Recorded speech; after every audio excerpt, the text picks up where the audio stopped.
So let's just try one to start off with. So, what are the issues with agriculture and methane, particularly enteric methane? Right.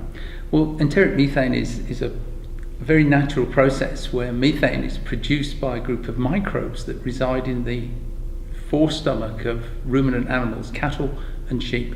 It's a very natural process, has been going on for millions of years, and it's part of the digestion of a ruminant animal. The problem is we now have 1.6 billion cattle in the world, plus equally large numbers of sheep, goats, etc. Which means that in terms of greenhouse gases which affect the climate, methane itself, enteric methane, can be around 10% of all global greenhouse gas emissions, making it a significant contributor to climate change. So what is some of the research, what are some of the ways that we're looking at in terms of reducing methane emissions from cattle and other sorts of livestock? Right. I think the easiest way we can explain this one is that the amount of methane an animal produces is directly proportional to how much it eats, basically. So an animal that eats very little doesn't produce a lot of methane. An animal that produces a lot of methane. But the complication is that you have to think about how much product you produce. We keep ruminant animals because they provide us with meat, milk, fibre, etc. And the issue we need to look at is how much food can we produce with the minimum amount of gas, which tends to mean that our first port of call really for reducing emissions is to look at the efficiency of production. How much food do we produce for a given amount of gas? And what we need to do is to try and, in a sense, reduce the amount of gas and increase the amount of food. So our first real action is to look at the efficiency of emissions and how we can improve it, which tends to mean, perversely, increasing the amount of methane emission per animal, but reducing it per unit of food. And very simply explain that, if an animal, say a dairy cow, eats very little, it produces very little milk, but it still has to maintain itself, stay alive, and it produces gas for that. If on the other hand you have a dairy cow that is produces a large amount of milk, it has to eat to maintain itself, but that's only a small proportion of the total food it needs. So when you divide the gas by the milk produced, it's much less than if the animal produced a small amount of milk. So what we try and do is to get the balance right between the production and the gas, which tends to mean we in actual fact want highly productive animals. And that can mean we don't want an animal that's unhealthy. We want an animal that's eating high quality food, so it doesn't have to eat large amounts of it to get that milk. And so a real first thing we can do about methane is, in actual fact, not doing things about methane in a direct sense, but trying to make sure the animal produces its product, milk or meat, as efficiently as possible. And for many countries, that's what we should be doing. And if we actually look back in history, certainly for the last 50 years or so, which is really when we've got good records, we are seeing a reduction all the time in the amount of gas emitted per unit of food produced.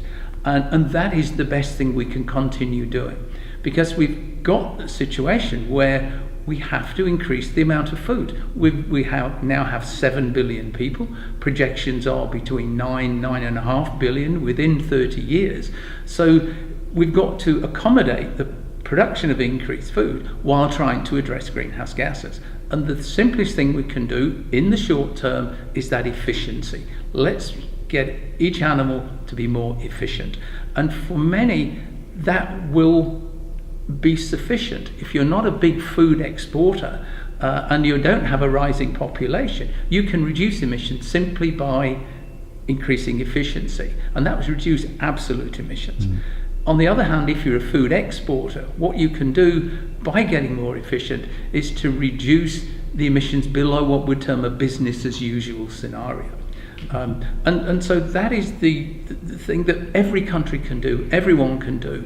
And what really happens then is that reduction in emissions against anything business as usual comes as a byproduct of trying to be as efficient as possible, rather than it being something you do directly to reduce emissions per se. It's a byproduct of efficiency gains.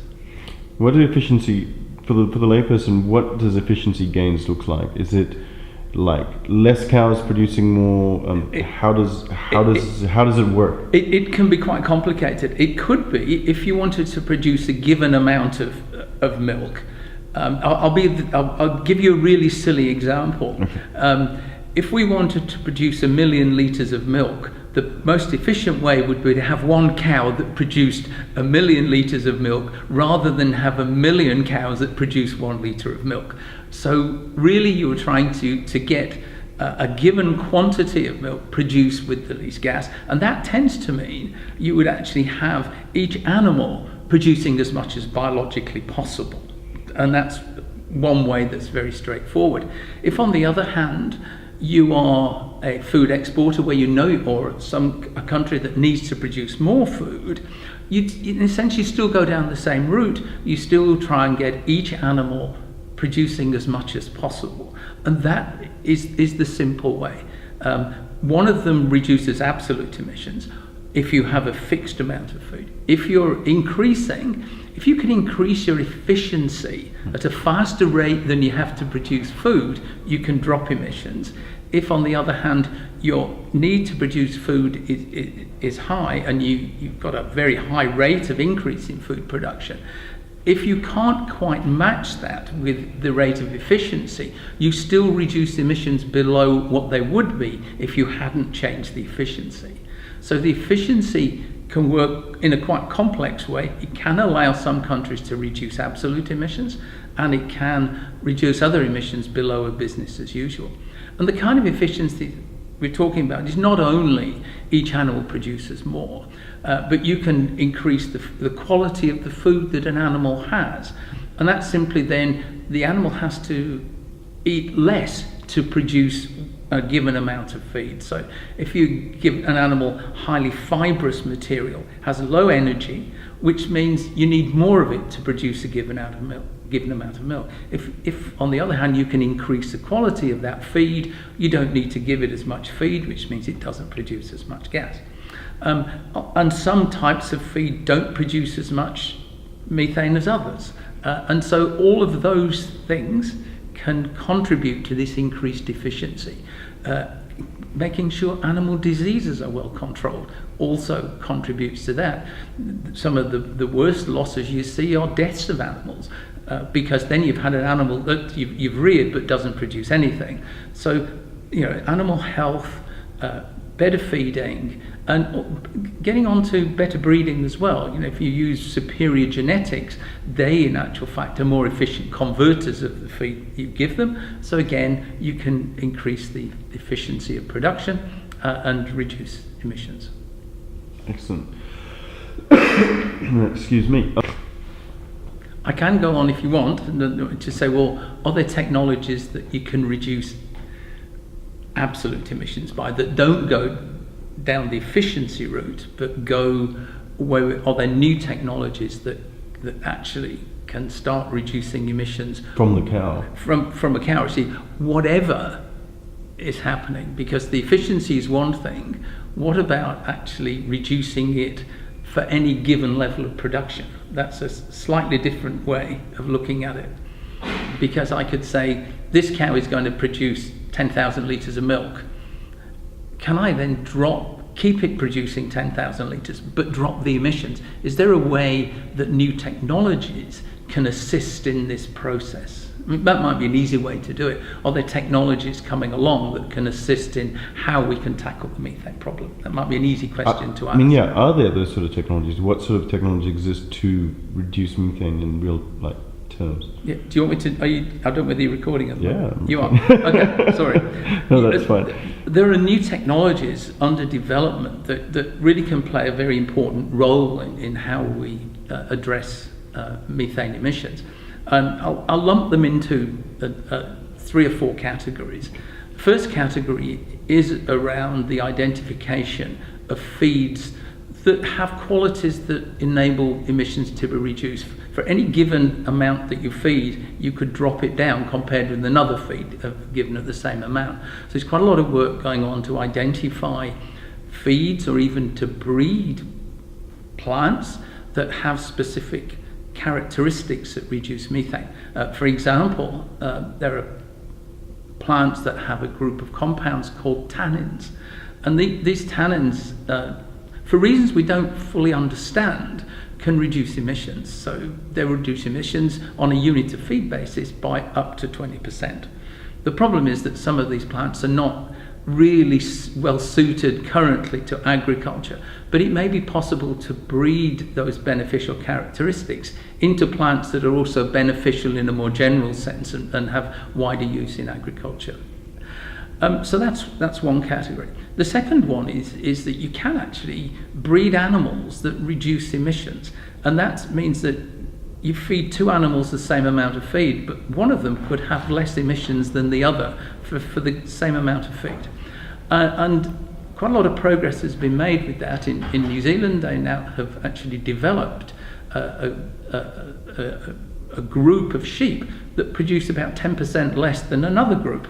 And that is literally by selecting for low-emitting animals and breeding for low-emitting animals. That they've now gone through 3 generations and are showing that this is a herited characteristic. The mothers pass it on to their offspring. And that is a good way of reducing emissions, because again, these animals don't have any worse characteristics from their food production. They just simply, for reasons we do now start to understand, have less emissions. And animal breeding has been part of agriculture for hundreds of years, very accepted practice.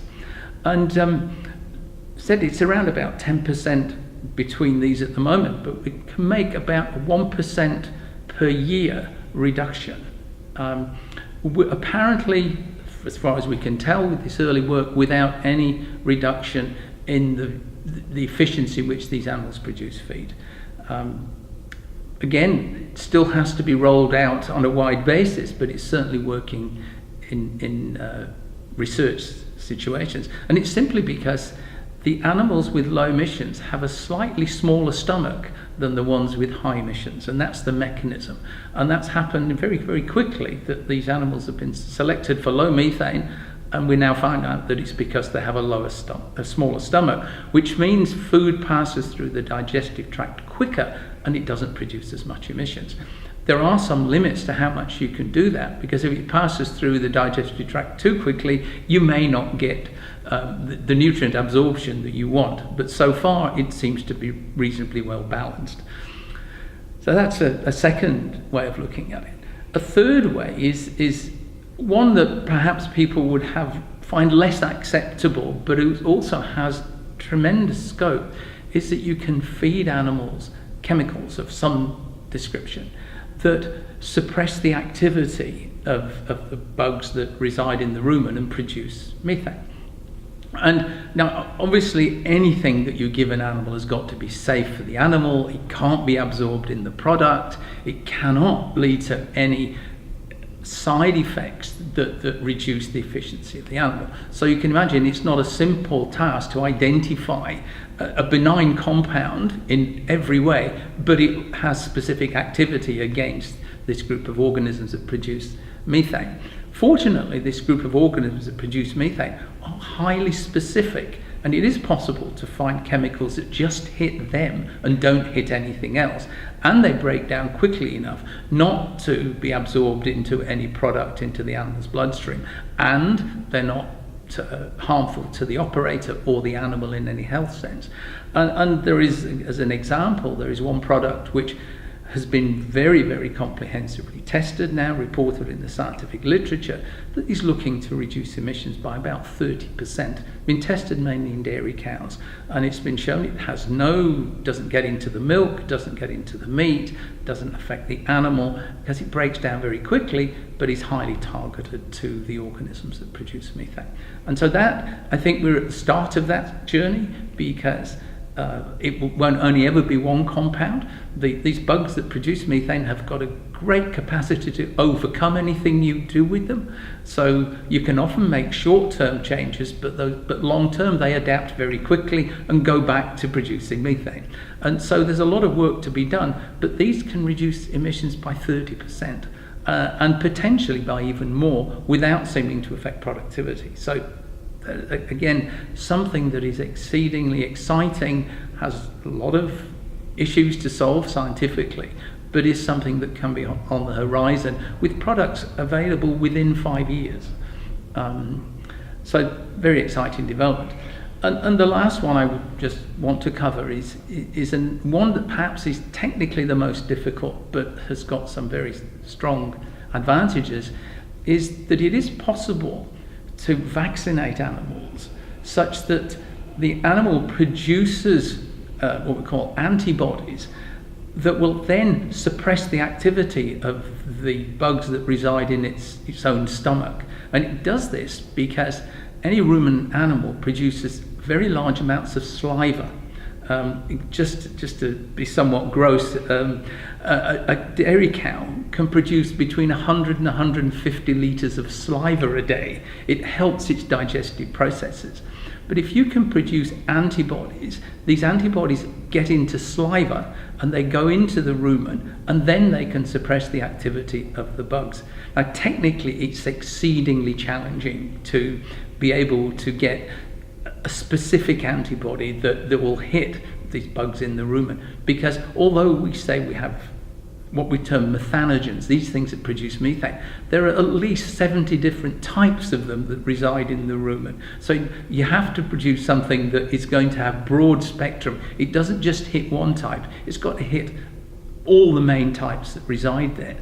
So far what's happened is that researchers have managed to find that they can produce antibodies in a test tube. They can control some of the activities of the bugs, but they're not really working yet in the animal. They're not specific enough, and it's a big challenge because these antibodies have to bind specifically to these methanogens. But in the rumen, there's also about 100 kilograms of undigested feed that they could bind to as well. So the challenge is getting them specific enough. But in the last 5 years, we've made great progress. And the great advantage of vaccines is they're very accepted. We don't have to put anything chemical into the animal. The animal is, in a sense, producing naturally something that can control the activities of these bugs. It does that to some extent already. We're trying to enhance its ability to do that. The issues of resistance, can an animal get around a vaccine? They're much less in general. We don't get immune to our own vaccines, and the animal doesn't either. And they tend to be very acceptable. We're not really, if you're putting a chemical in an animal, people get a little bit worried. Vaccinate an animal to stimulate its own immune system is much more acceptable. And so that's the fourth category where we can see quite big gains, and the potential gains are around 30-40%, we feel, from the basic studies that we've undertaken so far.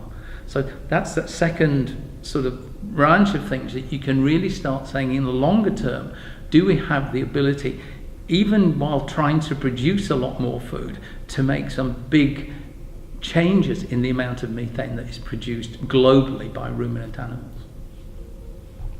Methanogens. Are they naturally occurring? Absolutely. They're naturally occurring in animals, but is it part of the digestive process for an animal, or they just happen to be there because they eat grass? Scavengers. The methanogens are really a scavenger within the rumen system. Basically, the digestive processes of a ruminant are: food goes in, it breaks down very simply to carbon dioxide and hydrogen. And then there's a group of organisms that use carbon dioxide and hydrogen to produce methane. And the role they play is that hydrogen needs to be removed from the ruminant system to get the right balance of pH, etc., in the acidity in the rumen. And if hydrogen is not removed, it feeds back, and some of the bugs that are needed to break down food don't survive if the hydrogen concentration goes up too high. So the methanogens are simply a scavenger of hydrogen. So they actually have a beneficial effect in removing an unwanted waste product. How a ruminant has evolved. A ruminant has evolved, for many millions of years, to eat highly fibrous material that we couldn't digest. And so it has this group of bugs that digest the feed. A byproduct, unfortunately, is they produce hydrogen. So another group of organisms then evolved and started removing the hydrogen. Obviously, they all co-evolved, but if we think of it as a sequence, you break down food with one group of bugs, that produces hydrogen, another group of bugs remove the hydrogen, so it's beneficial. It's always been a worry that if you stop that beneficial activity, would it really then be a problem to the animal, and it wouldn't be as efficient as it was? It seems that we can change it, but there probably are limits. Ruminants evolved to be able to consume a very wide variety of feedstuffs in their natural state. They will go through periods when they have very highly fibrous material, periods when they have quite good quality material, if you think of wet and dry seasons, etc. So they've got this digestive system that is able to cope with wide fluctuations in the kind of feed that you give it. What we are doing now under farmed ruminants, we don't give it that broad spectrum of different types of food. And in many cases, we control its feed very well.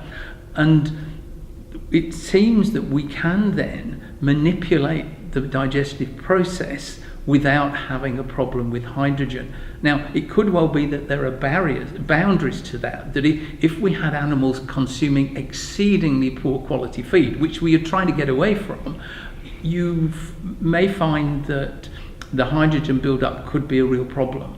But in general nowadays, we're not giving them the feed that they evolve within their natural state. So it does appear that we can manipulate the hydrogen without causing any other unwanted side effect.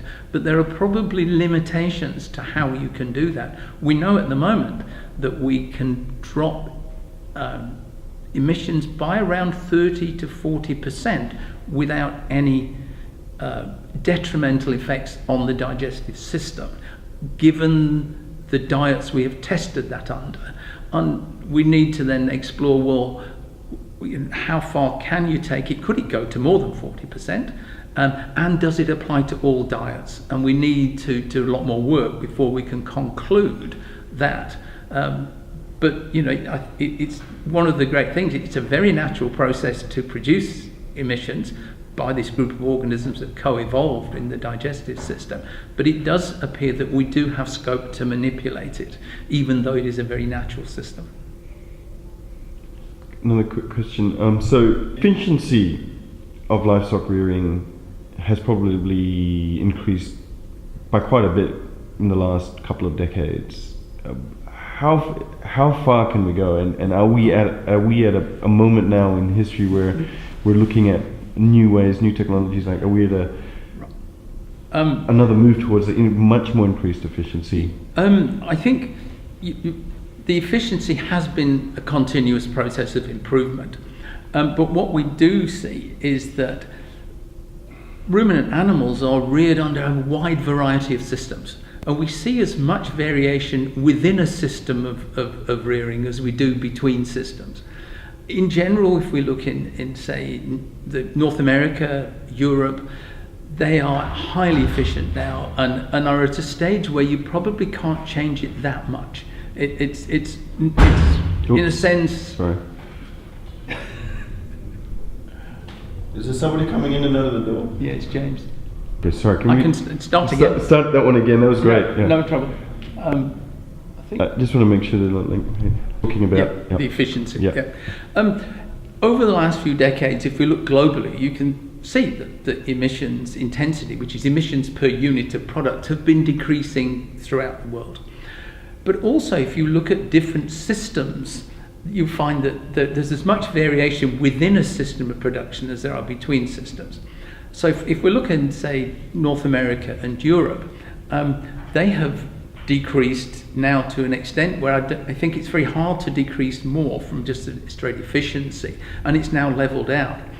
And that, in some ways, is a reflection that we can't just simply look at any single gas when we look at an effect on climate, because in those systems, they are using a lot of plant-based material. They grow specific crops to feed to ruminant animals. They don't graze outdoors, they're kept indoors in general. And the methane emissions have been going down substantially, but emissions of nitrous oxide, which are coming from the growing of the plants to feed the ruminants, start to balance out the emissions of methane. And they're very much at a level where it's not changing that much. If you look at